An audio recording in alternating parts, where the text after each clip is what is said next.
On va retrouver Sylvia Garcia pour demander le programme. On va commencer avec cette vidéo. Vous allez voir qu'il fait un tabac en Algérie, un succès viral comme on dit sur Internet, mais avec une qualité d'image plutôt moyenne. Écoutez bien les paroles.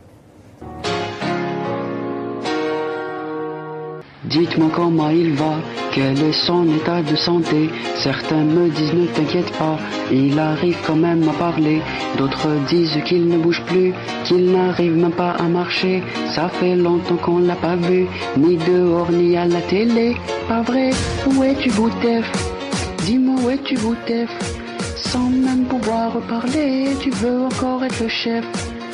Un sacré Boutef, dis-moi où es-tu caché? Ça doit faire au moins 4 fois que tu brigues un mandat. Et Boutef, Boutef, Boutef, Boutef, Boutef, Boutef.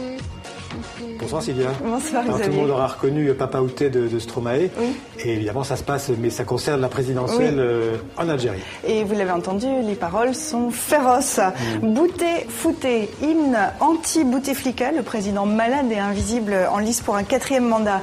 Cette parodie a été réalisée par un certain Joseph et elle cartonne sur les réseaux sociaux depuis sa mise en ligne hier. Car c'est sur Internet que la campagne électorale est la plus vive. Autre exemple, on en parlait il y a quelques jours, le clip à la gloire d'Abdelaziz Bouteflika, enregistré récemment par Khaled Smaïn et d'autres encore, et qui suscite la controverse. Dernière précision, Xavier, Stromae sera en concert à Alger le 30 mai prochain. Bonne pub pour lui donc. Alors aujourd'hui, c'est 20 ans, c'est l'anniversaire, le 20e anniversaire de la mort de Kurt Cobain. On va en parler avec vous. Oui, 20 ans selon les estimations de la police, puisque le corps du chanteur de Nirvana avait été découvert en fait le 8 avril, provoquant l'onde de choc que l'on sait. Pour cette commémoration, une galerie parisienne expose des photos, des images qu'on n'avait encore jamais vues. 2 mois avant son suicide d'une balle dans la tête, Kurt Cobain s'était laissé prendre en photo un pistolet à la main, pistolet qu'il avait apporté chez son ami, un ami photographe parisien. Un jour de février 1994, le téléphone de Yuri Lanquette se met à sonner.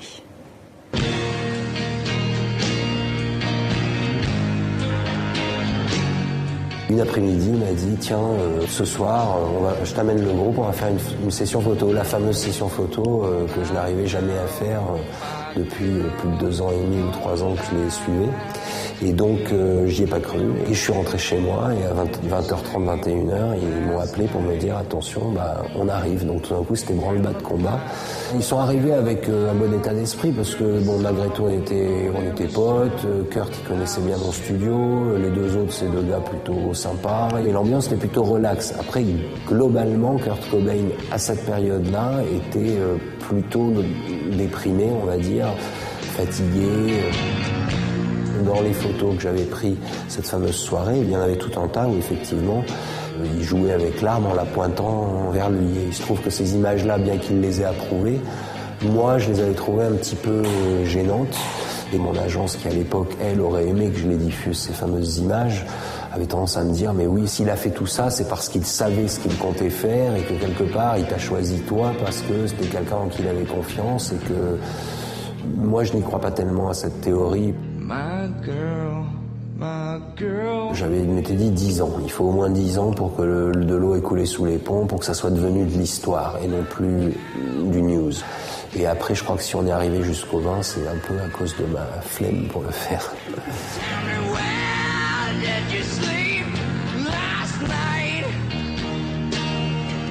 Exposition à voir à l'Addict Gallery à Paris jusqu'en juin.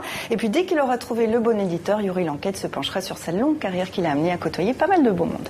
Alors on va passer à un documentaire en 3D sur le débarquement en Normandie. Oui, il fallait bien de la 3D pour rendre compte de l'importance de cet événement. D-Day Normandie 1944 raconte le débarquement dont on commémorera le 70e anniversaire en juin prochain.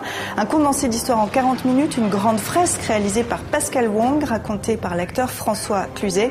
Le film est sorti mercredi à Paris à la Géode. Il sera à l'affiche d'une 15aine de salles en Amérique du Nord d'ici la fin mai, Xavier. Merci Sylvia.